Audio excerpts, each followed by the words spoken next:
네, 안녕하십니까. 지금은 고성제에 대해서 두 번째 강의를 시작하겠습니다. 그래서 첫 번째 강의에서는 인간이란 무엇인가를 제가 말씀드렸는데, 그때 인간의 면모 중에 하나가 비합리적이라 하더라도 자기 꿈을 찾아서 그 꿈을 쫓아서 모든 걸 희생하는 인간을 호모 렐리기오수스라고 불렀는데, 오늘은 그 호모 렐리기오수스로 인간이 추구하는 종교가 무엇인가를 생각하는 시간을 갖도록 하겠습니다. 그래서 여기 잠깐만 한 가지 말씀을 드린다면, 먼저 우리가 인간이 멀리 밖을 내다볼 때 지평선 안에 있는 것만 보게 됩니다. 지평선 안에 있는 모든 것을 안다고 할지라도 지평선이 끝인 것이 아니라 지평선 너머가 있고, 그 지평선 너머에는 거기에는 새로운 세상이 있을 수 있습니다. 바로 그 새로운 세상을 꼭 찾겠다 마음 먹고 모든 걸 희생하고 꿈을 찾아 나가는 인간이 바로 종교적 인간이라 할 수 있는데, 그럼 그 종교적 인간이 찾는 종교가 무엇인가, 이걸 생각해 보도록 하죠. 종교란 무엇인가 하면은, 사실은 그 종교를 진실을 여겨서 모든 걸 바친 사람도 있고 또 거짓을 여기는 사람도 있어요. 그렇지만 어쨌든 우리가 역사를 살펴보면 종교가 그 인간 문화의 핵이었으면 분명합니다.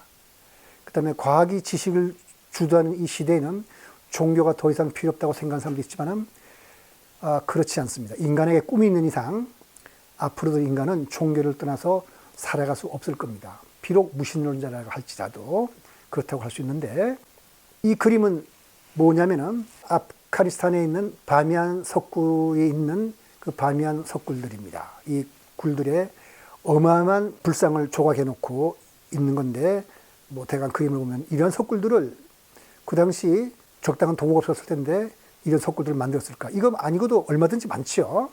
그 다음에 이런 그림들을 보고, 그 다음에 여기에 있는 그림은 에집트에 있는 카르나크 신전입니다. 이 카르나크 신전에 있는 신상들이라든가 여러 가지 문제를 잠깐만 여기 보여드린 건데, 이 카르나크 신전은 현재 남아있는 신전 중에서 아마 제일 규모가 큰 거라고 말 수 있는데, 대개 우리 평수로 본다면은 되게 30만 평 정도의, 전성기에는 이 사람 이걸 건설하는데 에집트인데 2000년 1700년이라고 그러죠. 1700년에 걸쳐서 건설하고, 전성기 때는 여기에 노예가 8만 명, 그 다음에 가축이 24만 마리가 여기에 소속되어 있었다고 합니다. 이건 에집트의 피라미드과 스핑크스, 이런 규모의 건축물들을 종교적 유적을 남긴다는 말은 바로 그 인류 문화의 핵이라는 것이 종교가 있다는 것이 말해주는 거라고 봐도 좋겠죠. 그 다음에 무신론자들은 우리가 종교를 부정한다고 하지만은 그 사람들도 사실은 종교를 가지고 있습니다. 무신론자들이 가진 종교는 바로 그 사람들이 가지고 있는 이데올로기라고 할 수 있는데, 그 사람들이 가진 이데올로기들은 그 사람들이 가진 입장, 그 다음에 그 사람들이 보는 유한한 견지에서는 옳을 수가 있습니다. 그러나 그 사람들이 가진 그들의 이데올로기를 그것이 보편적 진리라고 주장할 때 그것은 독선이 될 수가 있습니다. 그래서 확인되지도 않는 것을 무조건 믿는 것을 우리가 고대적 미신이라고 한다면, 자신이 가진 이성의 한계와 인식의 한계를 모르고서 확인할 수 없다고 해서 무조건 또 거부하고 믿지 않는 것은 현대적 미신이라고 할 수 있습니다. 그래서 우리가 정말 진리가 뭔가를 찾고 싶은 마음을 가지고 있는 사람이라면 고대적 미신에서 벗어나야 되겠지만 현대적 미신에서도 벗어나야 될 것입니다. 아까 말씀드린 적이 있습니다만 다시 한번 여기서 말씀드린다면, 지평선 안에 있는 것을 우리가 모두 안다고 할지라도 지평선 너머에는 아무것이 없는 것이 아니라 거기에는 새로운 것이 있을 수 있다. 이런 가능성을 알아두고 그 가능성을 찾아서 나아가는 것이 바로 종교적 인간이고, 그렇게 해서 나온 것이 종교라고 할 수 있습니다. 그래서 우주가 무엇인가, 또 나는 누구인가를 알고자 하는 한 인간은 종교를 떠날 수가 없을 겁니다. 적어도 우주와 자아가 무엇인가 하는 문제는 그건 과학이 영원히 답할 수 없는 문제입니다. 계속해서 새로운 걸 찾고 진리에 가까워질 수는 있지만은 궁극적인 답은 못 찾을 겁니다. 왜냐하면 우리가 인간이 가지고 있는 이성의 한계와 인간이 가진 이분법적 사고에 따른 인식의 한계 때문입니다. 그리고 과학기술의 발달에 따라서 인간은 오히려 더 종교를 필요로 할지는 모릅니다. 실제로 그러한 모습이 보이는데 미국의 첨단 산업단지 실리콘밸리에는 이미 명상 문화가 꽃을 피웠고 앞으로 명상 시대가 도래할 것이라고 생각하는 사람도 많이 있습니다. 다만 아까 제가 미신에는 두 가지가 있어서 고대적 미신과 현대적 미신이라고 있다는 것이 말씀드렸습니다만은 적어도 과학시대의 종교는 과학과 조화를 이루어야 될 겁니다. 그런데 뭘 그럼 종교라고 할 건가 하고 한번 우리가 종교의 정의에 대해서 한번 생각해 보기로 하겠습니다. 근데 사실 종교의 정의는 불가능합니다. 제임스 로이바라는 종교 심리학자가 그럴듯한 그 종교의 정의를 수집해 봤더니 48가지에 대해서 48가지를 수집했는데 마음에 들지 않아서 자기가 두 가지를 더 붙여가지고 50가지나 되는 종교의 정의를 시도했는데 그것도 그렇게 마음에 드는 것이 아니었기 때문에 옥스퍼드 대학의 종교학자인 클레멘트 웹이라는 사람은 종교의 정의는 무용하며 불가능하다고 말했습니다. 그럼에도 불구하고 그래도 이 정도면 괜찮지 않을까 하는 것을 제가 두 가지를 뽑아봤습니다. 그게 하나는 누구냐면 20세기 성자라 부르는 비베카난다라는 사람인데 유명한 그 힌두교의 성자 라마 크리슈나의 수제자입니다. 아주 종교적 천재로서 서구적 지성과 동양적 지혜를 겸비한 아주 고결한 인격의 소유자라 그러는데 1893년 시카고에서 열린 세계 종교회의에서 행한 연설은 동양과 서양의 정신적 융합을 강조하여 네오 힌두이즘으로서 커다란 반향을 불러일으켜서 아주 거기에 참석한 학자들한테 깊은 인상을 남겨준 사람인데 이 사람은 이렇게 말했습니다. 종교라는 것은 인간에게 내재되는 신성의 표현이다. 신성이란 말을 불성이라고 바꿔버리면 인간에게 내재되는 불성의 표현이라고 한다면 대승불교가 되겠죠. 그 다음에 또 한 가지 노벨 문학상까지 수상한 불란서의 유명한 창조적 진화라는 것으로 유명한 철학자 앙리 베르그송은 이렇게 말씀합니다. 인간을 성스러움에 연결시켜주는 신앙심과 제도화된 의례적 실천이다. 그러니까 인간을 어떤 성스러운 길로 연결시켜주는 깊은 믿음이 있어야 되는데 그 믿음을 구현하려고 하려면 어떤 의례적 실천이 있어야 된다 해서 이렇게 정리했는데 그럴듯한데 모든 사람이 동의하지는 않겠죠. 그래서 이번에 제가 정의를 내렸습니다. 이번 강의에서는 종교를 이렇게 정의하고 이런 관점에서 불교를 살펴볼 겁니다. 뭐냐면은 우주의 운행의 원리와 사물의 근원이 뭔지를 이야기해 주고 그 다음에 생사 문제는 왜 그런지 그 원리를 말해 주고서 그 원리에 따라서 삶의 방식을 제시하는 것. 이렇게 제가 이건 제가 내린 종교의 정의입니다. 그리고 다른 한편으로는 종교라 그러면 종교인만 생각하는 것이 아니라 과학자들도 굉장히 종교가 무엇인가에 대해서 깊이 있게 생각했는데 종교적 진리와 과학적 진리는 다르지 않아야 된다고 생각했던 물리학자가 있었습니다. 누구냐면 유명한 아인슈타인인데 이 아인슈타인은 종교를 어떻게 생각했는지 한번 살펴보기로 하겠습니다. 아인슈타인은 종교를 그 발달 단계에 따라서 이렇게 세 가지로 분류했습니다. 하나는 공포의 종교, 도덕 종교, 우주적 종교. 우주적 종교에 대한 아인슈타인의 생각을이라는 책이 있는데 도바 출판사에서 나온 책에서 그대로 따온 겁니다.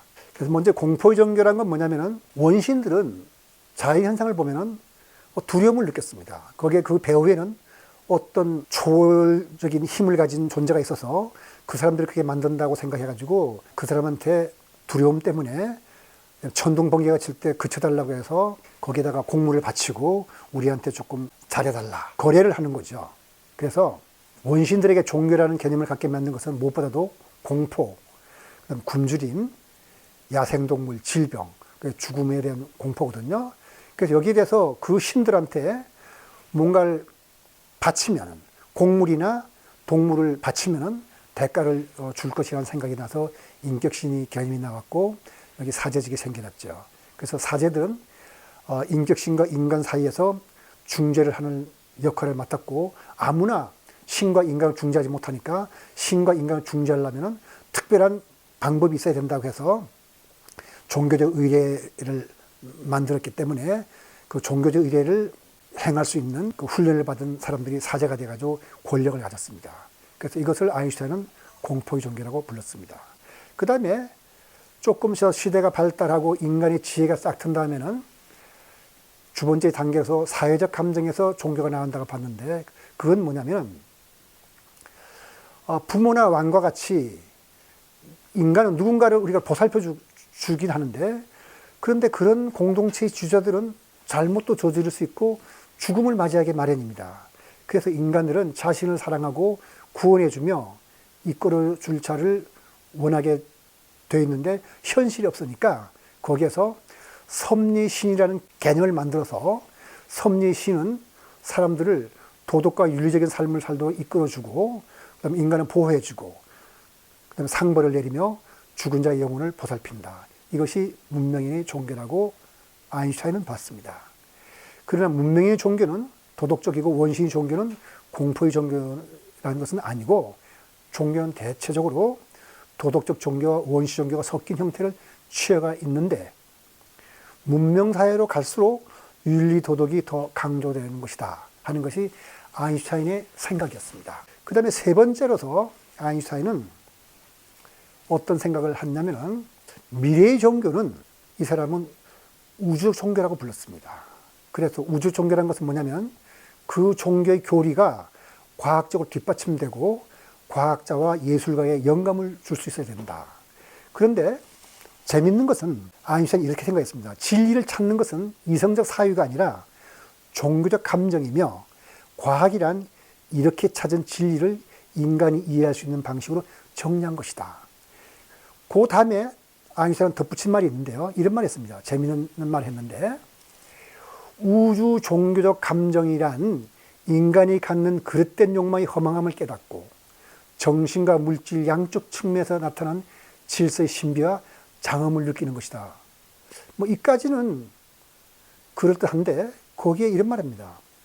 이 느낌은 느껴보지 않는 사람은 이해할 수 없는 것이다. 그 말은 아인슈타인 자신은 그 말을 느껴봤다는 뜻이겠죠. 이 말은 불교의 선성대 한 말과 비슷한 말이죠. 국은 혀로서 그 맛을 봐야지 말로 아무리 설명해봐야 쓸데없는 일이다. 그러니까 맛본 사람만이 국맛을 아는 거고, 맛을 못 본 사람은 아무리 설명해봤죠 소용없는 일이라는 말과, 아인슈타인이 이 느낌을 느껴보지 않는 사람은 이해할 수 없는 것이라는 것은 아주 닮은 생각을 했다고 저는 생각합니다. 그리고 아인슈타인은 뭐라 그랬냐면, 이 우주 종교적 감정에 대해서 이 얘기를 하면서, 구약시대의 다윗을 비롯한 이스라엘 예언자들은 이 감정을 느끼고 있었고, 특별히 불교는 이 요소를 강하게 갖고 있다.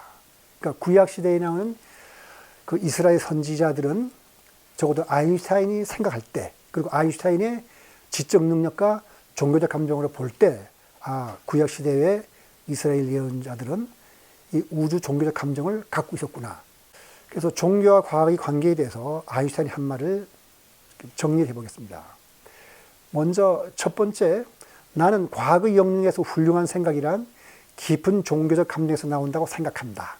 이렇게 말했는데, 바로 종교적 감정에 의해서 진리를 찾는다는 것과 마찬가지입니다. 그리고 이 말은 종교적 진리와 과학적 진리는 같은 것이라는 그런 뜻이고, 그 다음에 우주 종교적 감정은 과학적 연구 이면에서 작용하는 가장 강력하고 고귀한 추진력이다. 그러니까 우주 종교적 감정이 있기 때문에, 제가 아까 호모 릴리기오스, 인간이 지평선 너머에 있는 꿈을 찾는 거라는데, 그런 꿈을 가진 사람이 우주 종교적 감정을 가질 때 바로 과학도 진리도 발견한다, 이런 뜻이죠. 그 다음에 진리를 찾는 데 있어서 종교와 과학은 수레의 두 바퀴와 같다.